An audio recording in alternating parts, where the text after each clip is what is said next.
Alors bonjour à tous, nous allons maintenant commencer cette troisième partie qui est la conception du schéma de puissance. Donc pour réaliser un schéma de puissance, après avoir réalisé le schéma de distribution et le schéma de commande, nous allons donc cliquer droit pour créer un nouveau dessin et réaliser donc un schéma de puissance, de puissance. Alors, dans la description, donc ça sera un schéma de puissance, donc voilà, avec les codes projet OPS1, AP1, voilà, armoire principale 1 et contrôle panel, et donc ça sera la page numéro 2. Ok, donc il me demande ici donc de lier les paramètres du projet au dessin, et c'est ce que j'ai fait. Voilà, donc après un petit message, je vais réaliser une mise à jour pour pouvoir voir mon schéma de puissance qui est ici. Donc dans mon schéma de puissance, je vais créer une liaison triphasée à partir d'un espace vide à l'horizontale. Alors en cliquant sur ma résolution, donc de B2 par exemple jusqu'en D14. Dans le menu d'icônes, je vais aller dans mes commandes de moteur. Je vais aller ici rechercher mes contacts triphasés pour insérer ici, d'accord, KM2. Donc ici, je vais rechercher dans projet mon KM2 de ma bobine.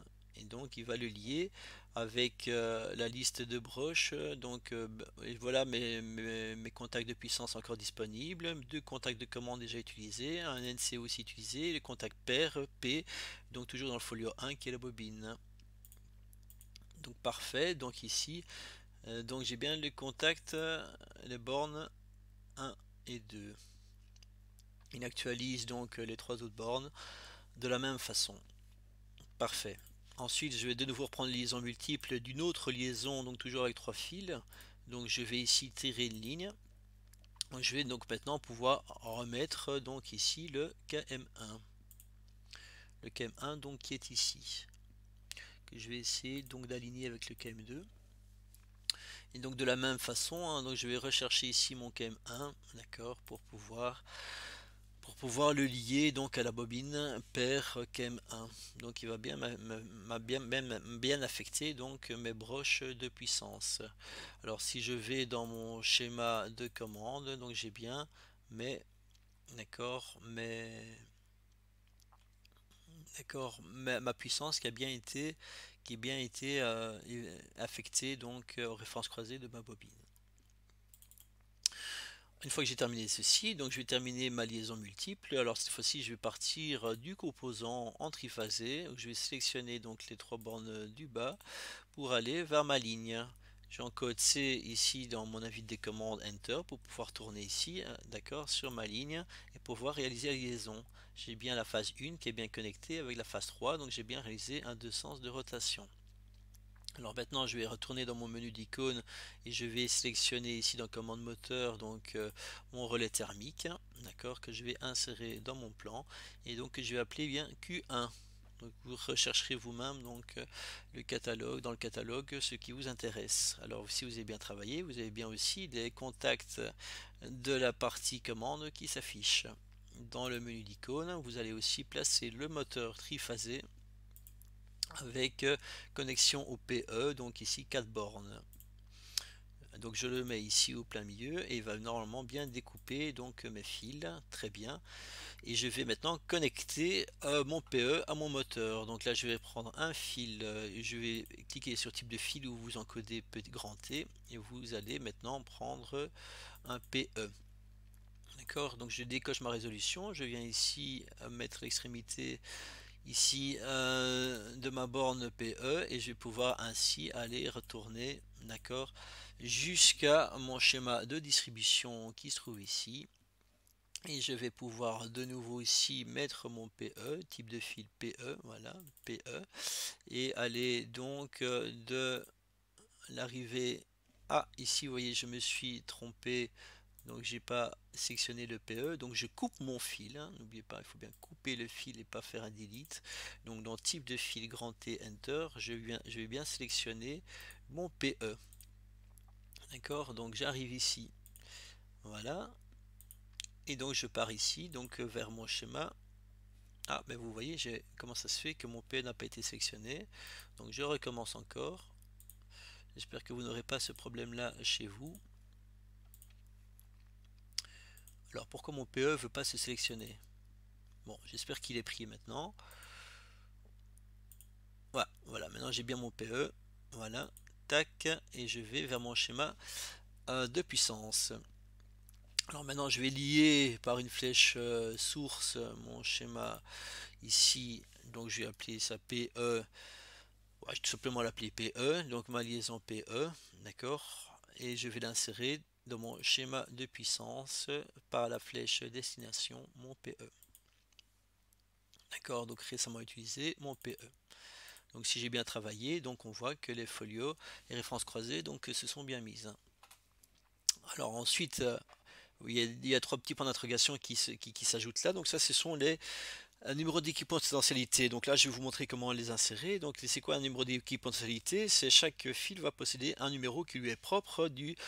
Le même numéro sera mis pour le même potentiel. Donc alors en cliquant sur le numéro d'équipement de potentialité, je vais traiter le projet entier et je vais incrémenter de 1 donc chaque fil qui sera traité. Donc c'est bien mes trois dessins sont bien là. Donc je vais bien faire tout traiter. Je vais faire OK. Il me demande d'enregistrer, j'enregistre. Et vous allez voir que chaque fil va être numéroté, d'accord, par un numéro. Alors vous voyez que le PE qui est ici, qui est le fil numéro 20, quand je regarde dans mon schéma de distribution, il y a aussi bien numéro 20. Vous voyez, numéro 20, parce que c'est le même fil ou du même potentiel. Tandis que ici, je vois que j'ai un numéro 24 en sortie de mon disjoncteur. Et bien dans mon schéma de puissance, ce ne sera pas le numéro 24, mais ce sera le numéro par exemple 23 ou 27, parce que je n'ai pas lié, d'accord, je n'ai pas lié par les références croisées, donc les différents fils. Donc c'est bien normal que ce soit des numéros différents. Voilà, donc j'en ai presque terminé. Donc je dois encore vous montrer comment implémenter des bornes. Alors dans mon schéma de distribution, alors je vais insérer ici dans l'onglet schéma, ici on voit liaison multiple.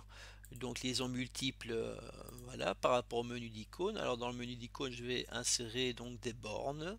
Donc les bornes qui se trouvent ici en bas, donc borne connecteur. Donc je vais prendre une borne avec un chiffre dedans. Je clique gauche une fois, je clique gauche une deuxième fois, je clique droit.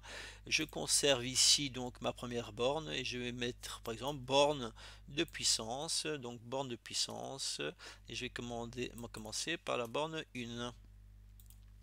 Je fais OK, je conserve tout, il ne faut pas me demander la suite. Donc ici après la suite ce sera la borne 2 qui va être implémentée, la borne 3 et la borne 4. Vous voyez, mes bornes ont bien été implémentées. Donc pareil, hein, je mettrai après les bornes de puissance ici. Hein, donc de nouveau, liaison multiple. Donc pour les bornes de puissance, donc ici je vais bien l'insérer comme ceci. Voilà, donc ici il va bien me commencer par la borne 5, borne de puissance 5, ok, d'accord, et il va après m'implémenter donc le 6, le 7, le 8, d'accord, qui est là. Alors il faudra faire la même chose pour le schéma de distribution, alors il faudra là implémenter les schémas de commande, pardon, et là il faudra bien implémenter des bornes, alors ici ce sera des bornes de commande, donc de la même façon, seulement ce ne sera pas des liaisons multiples, d'accord, mais ce sera ici, donc dans le menu d'icône, je vais rechercher ma borne, d'accord, je vais rechercher ma borne, donc ici il y a une borne ici pour mon arrêt d'urgence, d'accord, pour revenir ici à mon relais thermique dans mon armoire principale, pour ressortir de nouveau par une borne pour aller vers mon bouton poussoir, donc voilà, ici sera une borne de commande. Alors j'ai déjà implémenté deux bornes pour la commande, donc 1, 2, donc ici sera le numéro 3 par exemple, donc vers mon bouton poussoir qui est ici, et ainsi de suite. Voilà, ben, j'espère avoir été complet dans mes trois différents schémas, donc c'est maintenant à vous de jouer pour refaire l'exercice et après pour faire le devoir qui se trouve dans Moodle et bien décomposer un schéma de distribution, de commande et de puissance. Voilà, je vous remercie de votre attention, portez-vous bien, bonne journée.